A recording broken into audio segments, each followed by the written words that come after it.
चलिए कोई बात नहीं, निकल गया। या लकुटी अरु कामरिया पर राज तिहुपुर को डरिडारो को तजिडारो। अब यहाँ पर जो कृष्ण भगवान है, सॉरी रसखान कवि है, कृष्ण के सानिध्य में रहने के लिए, उनके नजदीक रहने के लिए अपना सब कुछ न्योछावर, न्योछावर का मतलब होता है त्याग देना, छोड़ देना, यानी बड़ी से बड़ी चीजों का भी त्याग करने को तैयार है अगर कृष्ण का की कोई चीज अगर उनको मिल जाती है। कैसे बोल रहे हो, क्या कहना चाह रहे? या लकुटी, इस लकुटी का मतलब क्या क्या बताया हमने? लाठी है ना। आप बोलते जाइए क्योंकि जैसे आपका रिवीजन हो जाएगा।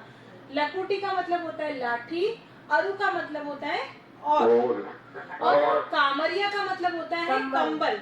जो कि हाँ, जो ग्वाले लोग हैं, हमेशा हमने देखा होगा, फिल्मों में भी देखा होगा कि जो ग्वाले लोग होते हैं गाँव के, वो अपने साथ में जब गाय चराने के लिए निकलते हैं या तो कंबल और एक लाठी अपने साथ में हमेशा लेकर के निकलते हैं। तो वो कहते हैं कि या लकुटी, उस कृष्ण की उस लकड़ी के लिए और कंबल के लिए, पर राज तिहुपुर को तजिडारो, मैं तीनों लोगों का राज्य, यानी 3 लोग का राज्य भी न्योछावर कर देना चाहता हूँ।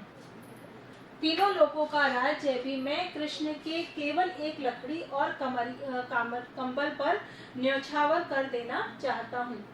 8 सिद्धि, यानी 8 सिद्धियां बताई थी और 9 निधि, 9 निधियां, 8 सिद्धि और 9 निधियों का सुख, यानी जिन 8 सिद्धियों को प्राप्त करने के लिए लोग जो कितने कितने सालों तक तपस्या करते हैं, है ना, वो सब सिद्धियां भी न्योछावर कर देना चाहता हूँ। और नवोनिधि, नवोनिधि कौन सी? कुबेर की जो 9 निधियां हैं, बताया ना, कुबेर जो है वो किसके देवता है? धन के देवता है। जिनके पास 9 निधियां हैं, अगर आपके पास 9 निधियां हो गई तो आप तरह से धन के देवता बन जाओगे, जो कि कुबेर है। लेकिन यहाँ पर रसखान कवि कहते हैं उन 8 सिद्धियां जिनको प्राप्त करने के लिए लोग जन्म जन्मांतर तक तपस्या करते हैं, है ना, लेकिन उन सबको और उन 9 निधियों को भी का सुख भी नंद की गाय चराहन विसारो, विसारो का मतलब बिता देना, भूल जाना चाहता हूँ। मैं नंद की जो गाय है उनको चराने में व्यतीत कर देना चाहता हूँ। कौन सा सुख? 8 सिद्धि का और 9 निधियों का। रसखान कबो इन आँखें सू, रसखान कहते हैं कि मैं अपनी इन आँखों से ब्रज के वन बाग तड़ाग निहारो, मैं ब्रज के जो वन बाग उनको निहारना चाहता हूँ। क्यों निहारना चाहता हूँ? क्यों निहारना चाहता हूँ? एकटक देखना चाहता हूँ। क्यों देखना चाहता हूँ? क्योंकि यहाँ पर कृष्ण है, यानी कृष्ण की अनुभूति मुझे होती है, उनके पास होने का मुझे एहसास होता है। इसलिए कह रहे हैं कि मैं अपनी इन आंखों से ब्रज के वन बाग और तड़ाग, यानी तड़ाग मतलब क्या होता है? तालाब, उनको, हाँ, वन यानी क्या होता है? जंगल, बाग यानी उपवन और तड़ाग यानी तालाब, उन सबको निहारना चाहता हूँ क्योंकि कृष्ण हमेशा इनके बीच में रहा करते हैं। आगे देखिए, कोटिक एक कल घौत के धाम, कोटिक का मतलब क्या होता है? करोड़ों। कल घौत के धाम याद है? सोने चांदी के महल, हाँ, सोने का महल, हाँ, सोने चांदी के, सोने चांदी के मतलब बहुत कीमती महल। करोड़ों एक कल घौत के धाम, करोड़ों के जो सोने चांदी के महल हैं।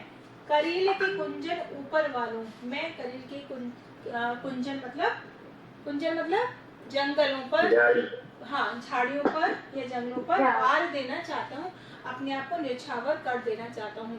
लेकिन इन सब के पीछे एक ही उद्देश्य रसखान का है कि मुझे कृष्ण की भक्ति मिलती रहेगी, क्योंकि मैं इन सब चीजों के, कृष्ण को ये सब चीजें बहुत पसंद थी, तो किसी न किसी रूप में कृष्ण यहाँ पर रहते हैं और अगर मैं इन सब के बीच में रहूंगा तो मैं भी कृष्ण के नजदीक रहूंगा।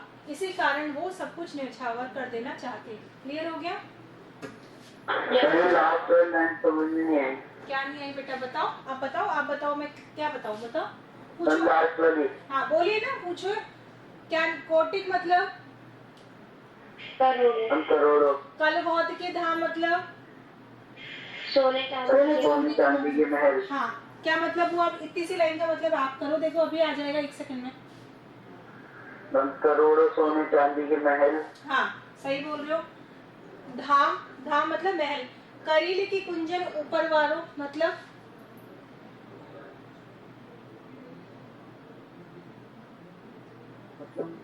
करील का मतलब करील के वृक्ष की झाड़ियाँ। कोई महल है। करील की झाड़ियों के ऊपर बाल देना चाहता हूँ, न्यौछावर कर देना चाहता हूँ, मतलब उन झाड़ियों के ऊपर, उस जंगल में जो झाड़ियाँ हैं उनके ऊपर भी मैं वो सोने चांदी के महल झाड़ मतलब न्यौछावर कर देना चाहता हूँ। ठीक है, चलिए आगे। हाँ, अब देखो थर्ड जो नंबर का सवैया है, इसके अंतर्गत क्या होता है, यहाँ पे जो बताया जा रहा है, यहाँ पर रसखान कवि कह रहे हैं कि गोपिकाएं कौन होती, जो कृष्ण की भक्ति में अपने आप को अनुरक्त रखती हैं, वो गोपियां कृष्ण के बारे में किसी न किसी रूप में चर्चा करती हैं।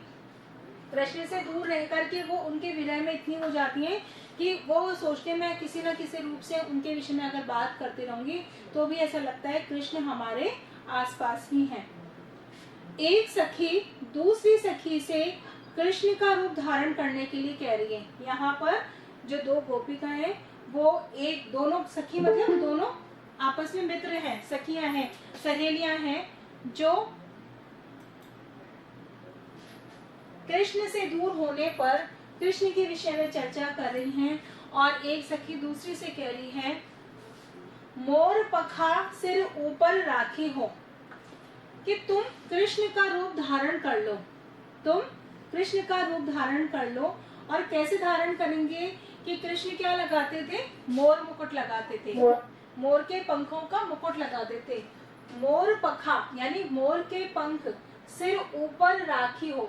अब मोर का जो मोर पंखों का है सिर पर रखने का मतलब है मोर के पंखों का मुकुट अपने सर पर राखी हो, मतलब धारण कर लो, रख लो, यानी कि तुम मोर के पंखों का मुकुट लगा लो।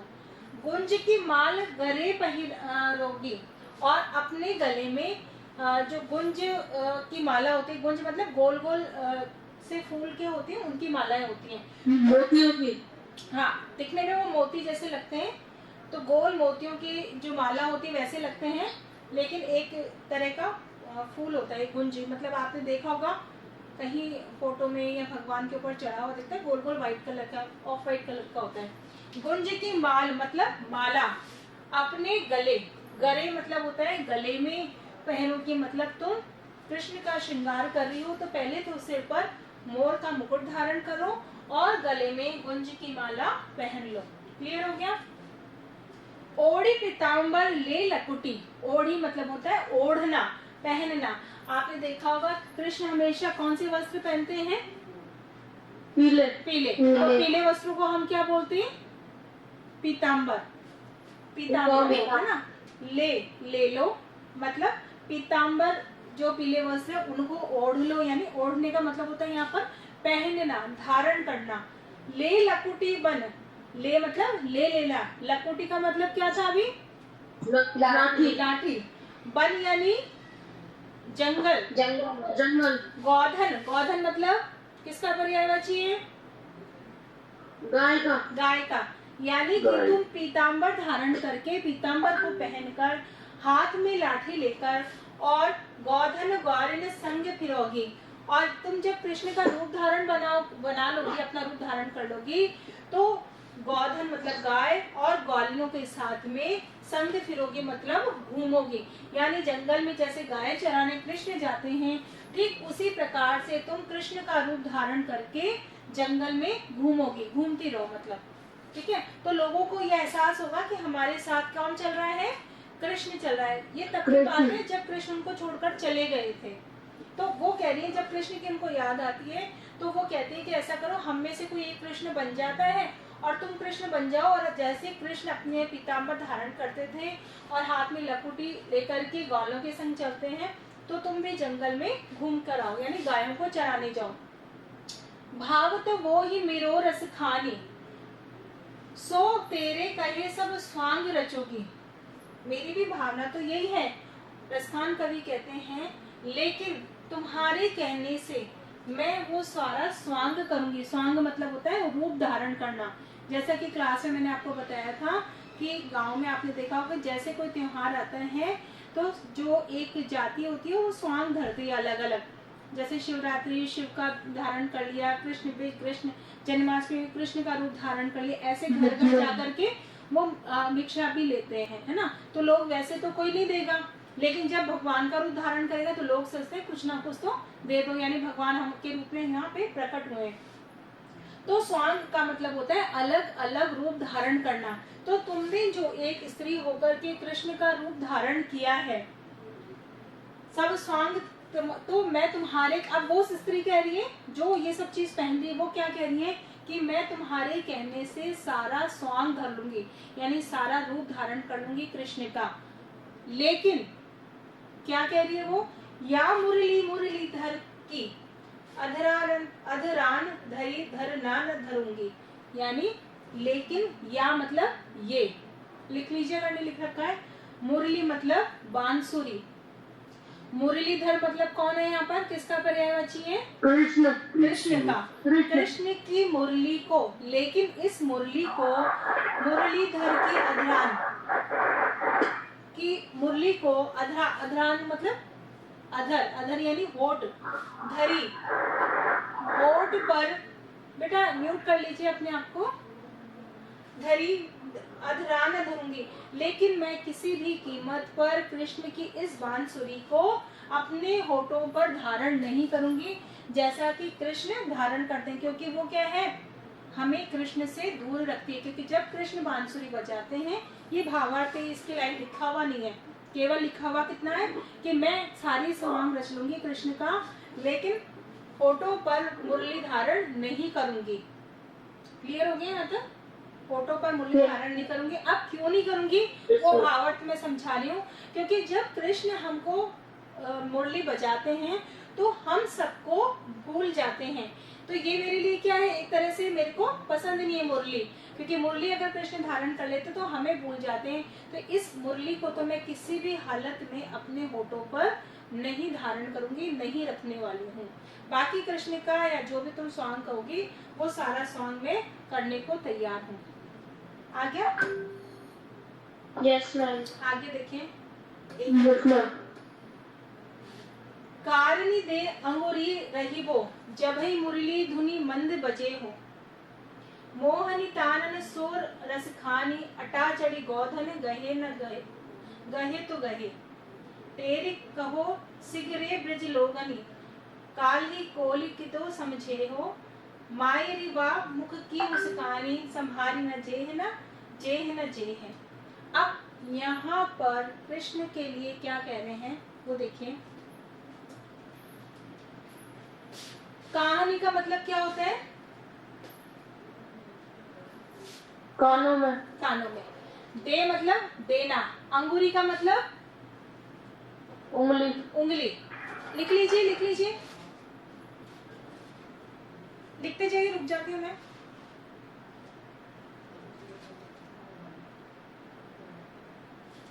पेंसिल निकाल लीजिए, लिखते जाइए। अंगूरी का, हाँ, कानन का मतलब, काननी का मतलब कानों में,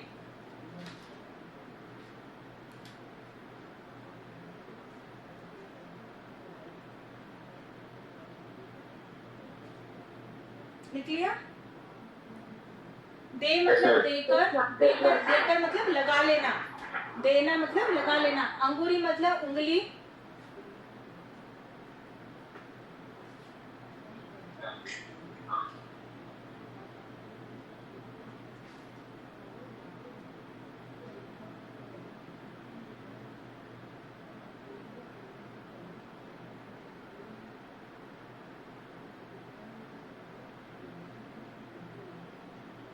लिख लिया बेटा।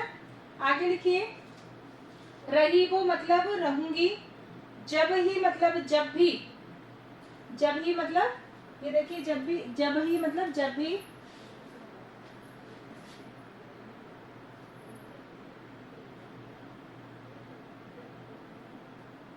बोलूं? धुनी Yes, मतलब ma'am. धुनी का मतलब धुन, धुनी का मतलब धुन, धुन मतलब जो बांसुरी की धुन होती है ना उसको बोलते हैं। Yes. हम्म।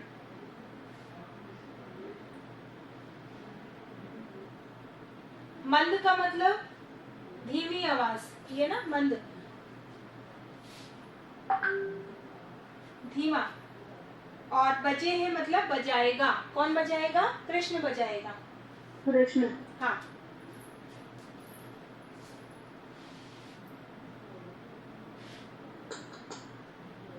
तानन मतलब तानों से, तानन का मतलब तानों से। अटा का मतलब अटारी, अटारी का मतलब होता है ऊपर छत पर चढ़कर जाना। मैम तानन मतलब? तानों से, तानों, ताने देते ना, ताने मार के बोलना, कमेंट्स जिसको बोलते हैं। हाँ, तानों से। अटा मतलब अटारी या महल।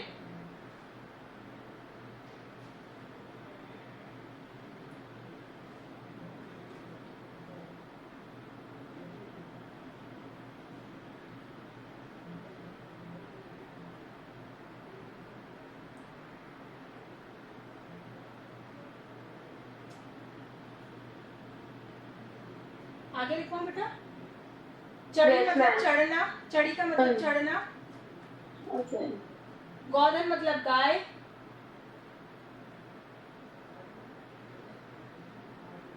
तेरी का मतलब पुकारना। सिगरे ब्रज लोकनी मतलब सारे, सारे ब्रज के लोग। मैम गेहे का मतलब? कहाँ पर? गोधन, हटा The second line. गोधन, गहे तो गहे, बुलाना, गहे तो गहे।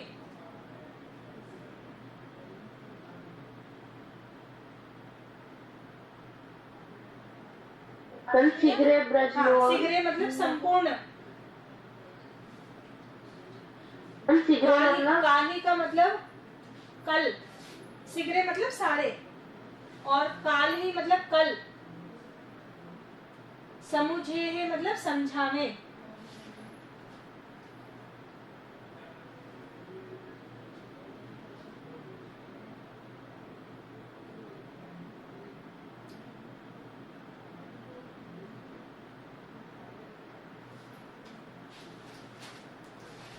मैम ब्रज लोगनी मतलब? ब्रज के लोग। चलिए अब एक बार अर्थ समझ लिए तो जल्दी समझ में आ जाएगा। कान ही दे अंगुरी रही वो, जब ही मुरली धुनी मंद बजावे। कृष्ण की मुरली के बारे में ये बताया जाता है कि जब कृष्ण मुरली बजाते थे तो उस ब्रज की भूमि पर, उस गोकुल गांव में जितनी भी गो गोपियां, पुरुष, स्त्री, जो जिस काम में होता था वो उस काम को छोड़ करके वहां भाग जाता था। कहाँ भाग जाता था? जहाँ पे कृष्ण मुरली बजा रहे हैं। अगर चूल्हे पे दूध चढ़ा रखा है तो उसको उतारना भी भूल जाते थे। बच्चा रो रहा है दूध के लिए तो माँ बच्चे को दूध पिलाना भी भूल जाती थी।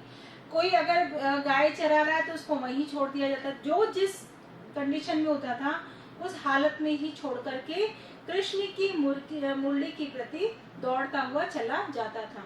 तो ये पता था कि कृष्ण मुरली बजा रहा है तो कोई भी रुक नहीं पाता था। अब देखें उसी बात को आगे करते हुए कहते हैं, रसकान कहते हैं कि एक सखी कह रही है कि जब कृष्ण की मुरली बजेगी, क्या कह रही गोपी? कि जब कृष्ण की मुरली बजेगी, कानन दे अंगुरी रही वो, तो मैं अपने कानों में उंगली डाल लूंगी। यानी कि मैं कानों में उंगली डालने का मतलब मैं उसकी मुरली की आवाज को नहीं सुनूंगी, अपने कानों में उंगली डाल लूंगी। धुन नहीं सुनूंगी। हाँ, धुन नहीं सुनूंगी। हाँ, जब कृष्ण मुरली बजाएंगे तो मैं उनकी कानों मतलब कानों में उंगली डालूंगी।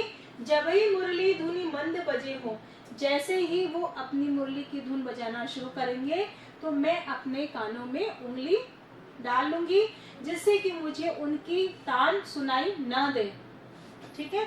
जैसे इसको आप ऐसे समझो, मान लीजिए आप पढ़ रहे हैं और आपके पास वाले कमरे में आपके भाई ने या किसी ने बहुत म्यूजिक, फुल आवाज में म्यूजिक चला दिया, तो जिनको म्यूजिक का शौक है तो एकदम से उठ करके पढ़ाई छोड़ करके आप भी वहां चले जाते हैं, है ना? ऐसा होता है क्योंकि हम अपने आप को कंट्रोल नहीं कर पाते, रोक नहीं पाते।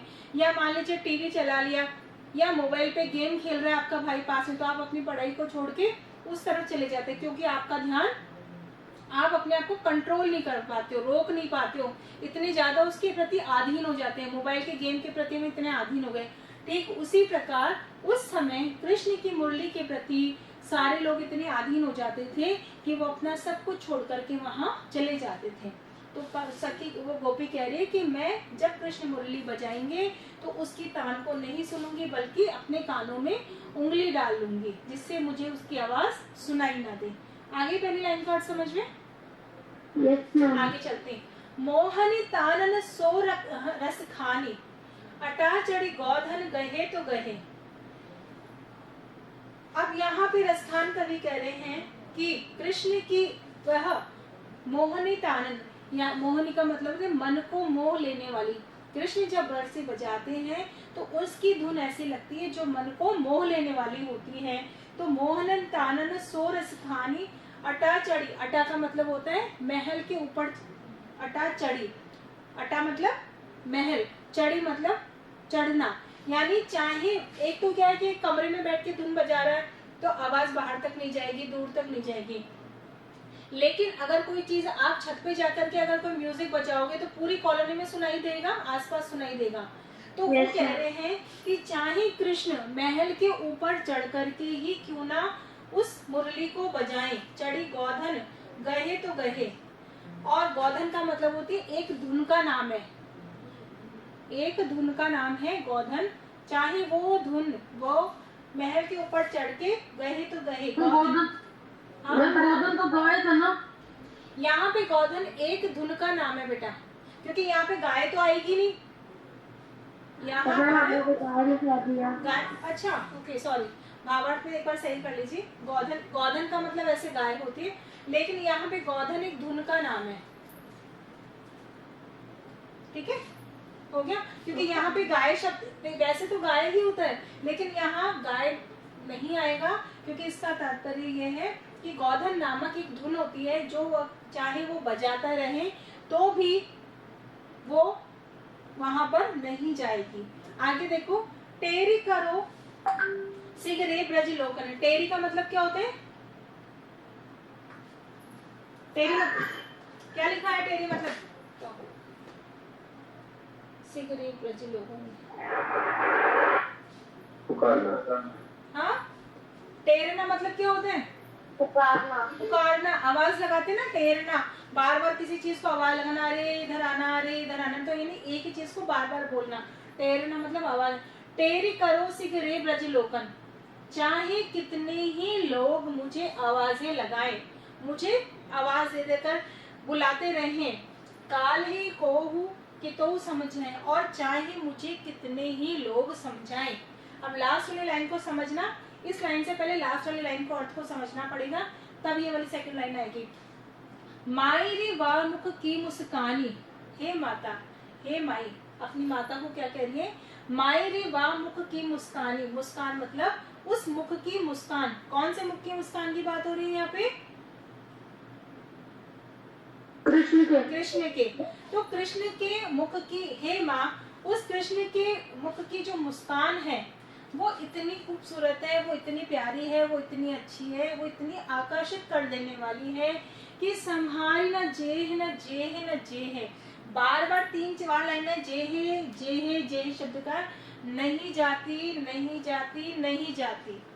आप इसको समझो कि जैसे आपको कोई काम, आपको मम्मी ने कहा ये कर दे, ये कर दे, ये कर दे, आप थक गए और लास्ट में आपको नहीं करूंगा नहीं करूंगा नहीं करूंगा बोलते हो ना आप कई बार। तो इसी तरह यहाँ पर आके नहीं जाती नहीं जाती नहीं जाती। संहारी मतलब संभलना, यानी अगर कृष्ण ने बांसुरी बजाई और वो मेरे कानों में चली गई तो मैं अपने आप को वहां जाने से रोक नहीं पाऊंगी, फिर चाहे, क्योंकि कृष्ण की वो जो मधुर मुस्कान है वो एक बार अगर कोई देख ले तो फिर कोई अपने आप को संभाल नहीं सकता, उसके प्रेम में खोए बिना रह नहीं सकता। ठीक है, तो ऐसे उस कृष्ण की मुस्कान को, चाहे फिर मुझे पूरी दुनिया वाले ब्रज के सारे लोग कितनी भी मुझे आवाजें लगाएं वापस आने के लिए, चाहे कितने ही लोग मुझे समझाएं, मैं वापस लौट के आने वाली नहीं हूँ। कृष्ण की मुस्कान के आगे मैं अपने आप को भूल जाऊंगी और मैं अपने आप को नहीं संभाल पाऊंगी। आ गया समझ में?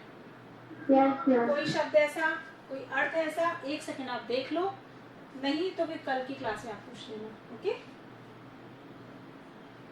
देख लीजिए 1 सेकंड, फिर क्लास ओवर कर देंगे।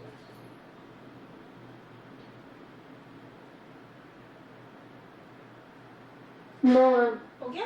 यस। चलिए ठीक।